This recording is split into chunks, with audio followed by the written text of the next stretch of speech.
From first thing in the morning to last thing at night, children are absorbing the words that they hear around them and learning about their world. The experience is an important one.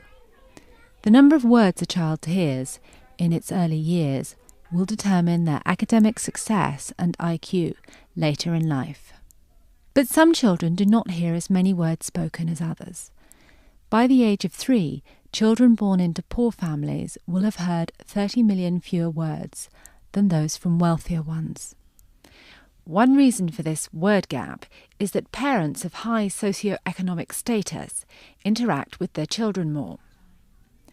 And this is why 3- and 4-year-olds, like these children at a Chicago fee-paying nursery, can reach school age as much as 2 years ahead of others. Once established, this difference may even grow. New research presented at the American Association for the Advancement of Science shows that the word gap can even be seen in the brain. Kim Noble from Columbia University in New York has found that children from higher income backgrounds have larger brain volumes in areas that support language. Here in this figure, we have highlighted 2 areas of the brain that support different aspects of language processing. Very broadly, the dark blue area, or the left inferior frontal gyrus, largely supports language expression, whereas the light blue area, or the left superior temporal gyrus, largely supports language understanding. Of course, all children's brains grow as they get older.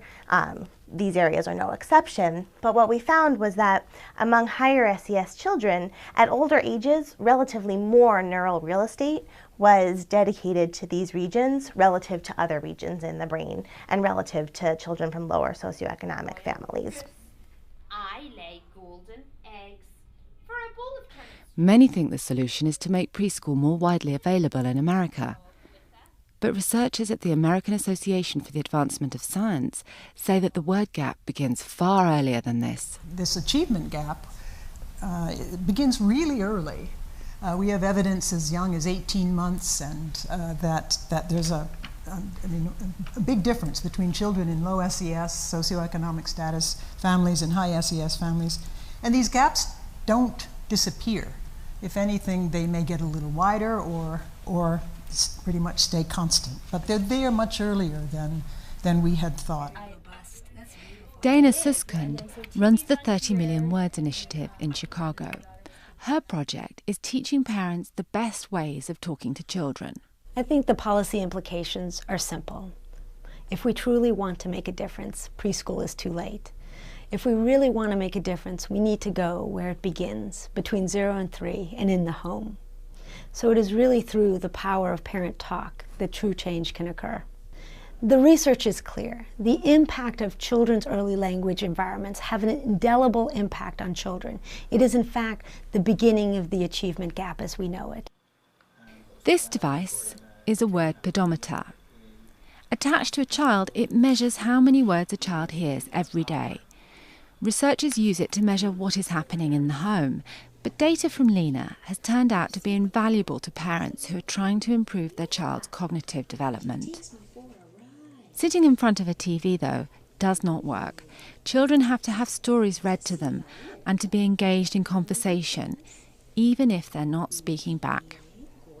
We get the device and the shirt back from the family, and then we just hook it up to the computer. And after a few hours of uploading the data, it generates this report where we can actually see, based on the day, hour, or minute, exactly how many words the child hears and says.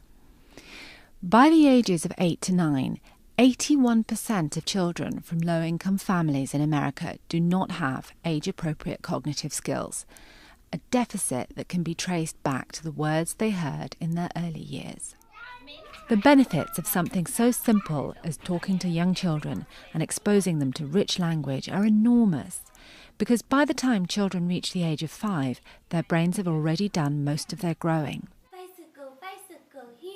A boost in parent talk, scaled up across America, could start to erase the differences that are a major contribution to low levels of academic performance. Spending money to erase the achievement gap will pay off later in lower costs of social welfare, higher tax revenues and economic growth. 1, 2, 3.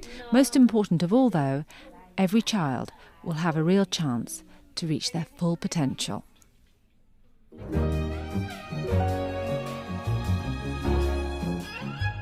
The Economist.